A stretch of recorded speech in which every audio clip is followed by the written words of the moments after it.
And I swear it's just the same questions every time. What bearing size do I have? Is it 7mm or is it 8mm? Stop the bullshit. Today I'm going to be going over bearing sizes.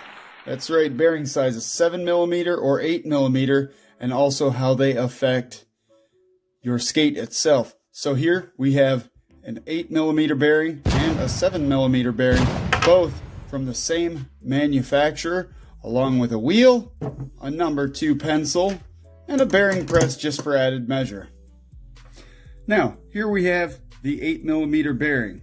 The best way to tell if you have an 8mm bearing is to take a number 2 pencil and try to insert it into the inner race of the bearing, like so. Should be able to go in. If that goes in, you have an 8mm bearing. Now, with a 7mm bearing, if you try to insert that same number 2 pencil into the inner race and it doesn't go in, you have a 7mm bearing. I keep seeing the same questions about the bearing sizes.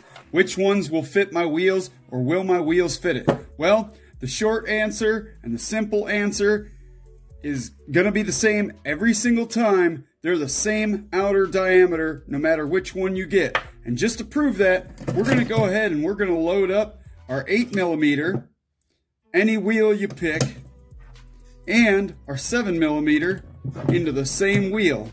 Just to prove that it doesn't matter if it's 7mm or 8mm, it's going to fit any wheel you put it in, because the outer diameter of a 7mm or an 8mm is still the same.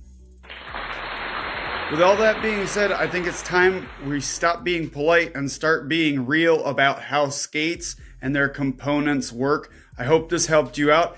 If you like what you see, like, subscribe, share. This is TJ with Jam Physics. Happy skating.